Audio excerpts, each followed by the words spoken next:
Well, hello, ladies and gentlemen. Um, I just want to talk a little bit about this, what happened in the case of Maduro in Venezuela.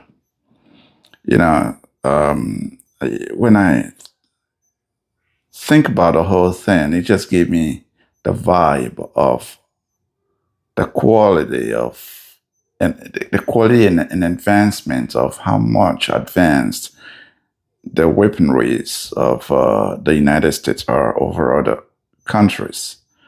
You know, so we all know that Russia and China and others were always propping up Maduro, giving him the confidence. Oh, don't worry, don't listen to them. We're gonna back you up. How did that turn out? I mean, think about even before now, what happened with Iran? With all the, oh, we have this, we have that. We, you know, the United States literally send their B-2 bombers, go into the country, shut down the country, finish bombing, and left without a bullet fired. I mean, what does that tell you? You know, look at all the stuff Russia would have sent to Venezuela, making Maduro feel so secured. What happened? Even with the Cuban security team that Maduro assembled, thinking, oh, I got a strong team behind me. Listen, at the end of the day, quality and quantity, these are two different things. You can have all the quantity, but quality will always outshine. And that's really what's been showcased right here. The United States, as far as military-wise, there is no comparison. And it's so obvious that you should not try to compete with a nation like that. And I'm not saying people should just cower to the United States. But how about you figuring out how to work with them other than the little grandstand that people do? Oh, I'm going to show you. Look at Maduro just a few months back, boasting and bragging in public events. Come on. Come on. Why all of that? Rather than figure out a way. When something, it's just the nature of life. When somebody is more powerful than you, figure out a way to make peace with that person. You don't necessarily have to give up your rights and everything, but how about you do not make trouble with that person? You know, and that's really what's going on. People are quick to jump to insult the United States. Oh, yeah, no. I mean, it makes you sound cool. Good for you.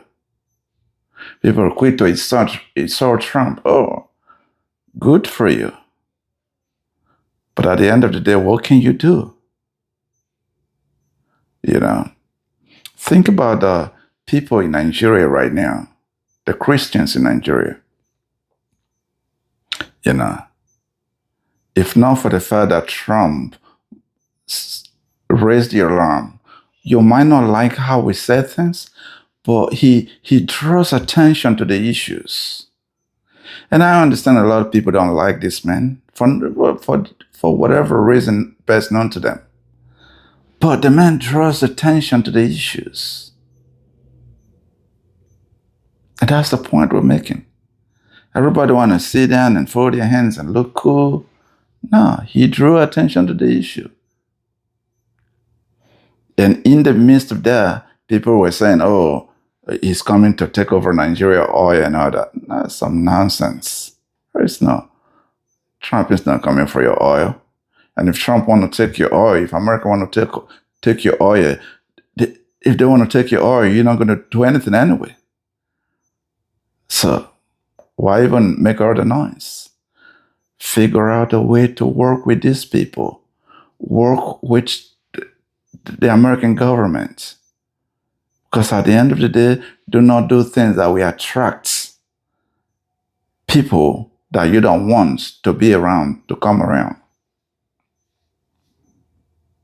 I don't see why people should have want the United States, the most powerful nation on earth, to be around. I guess when people need the United States, they call on them. But on the other way around, they insult everything the United States does. I mean, think about it.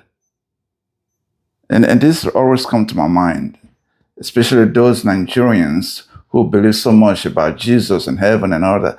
When Christians are being slaughtered, or when people, let's not even make it a Christian thing. When people are being slaughtered, where is God? Where is Angel Gabriel? Where is Angel Michael? At the end of the day, the Christians are begging Trump and America to come. Trump and the United States military to come to their rescue. Oh, I thought they should be praying and fasting. I thought God will suddenly do some magical work. Keep praying and fasting. Keep doing the crusades. And watch how angels keep protecting you. Man, that's just some foolish nonsense. At the end of the day, everything still goes down to a superior power coming to their rescue, not some spiritual or spirits beings and that, watch their servants being slaughtered. I mean, I'm not saying don't profess to be what you want to profess to be. However, make sense out of what you're professing to be. Oh, God is all powerful.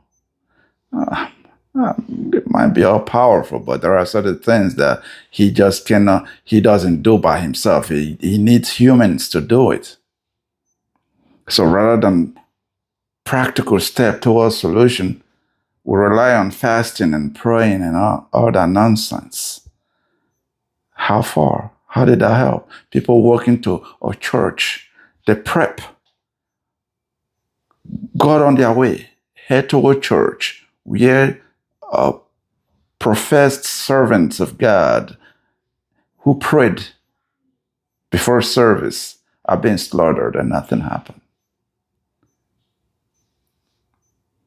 Okay, so at the reason for this video is just to kind of draw people's attention to the overindulgence in religious and being fanatical about whatever you believe, which just sometimes doesn't even make no sense. Okay, does not make no sense. So I am saying all of this because I realize that people always want to condemn the United States every step they take. Oh, yeah, they did this, they did it. I mean, who is perfect? These are government and system being run by imperfect people, and they're going to make their own mistakes. So that's just the way it is. But at the end of the day, all we care about is peace and prosperity. And I think, in my opinion, the nations who work with the United States, who find a way of working with the United States, tend to be more successful than those who are anti the United States. I mean, look around. Look around. Why do we need to ever stress this? Just look around. The nations that work with the United States, they might not totally agree with the United States, but the nations that find a way to walk around and collaborate with the United States tends to be more successful. So why even start a drama? Anyway, these are my thoughts, just ranting over issues. And I want to share this out, put this out there. So feel free to share your thoughts in the comment section. And don't forget to subscribe and hit the like button. And don't also forget to share this with folks who might want to hear what I have to say and then have their own opinion. All right. Thank you, guys. Peace.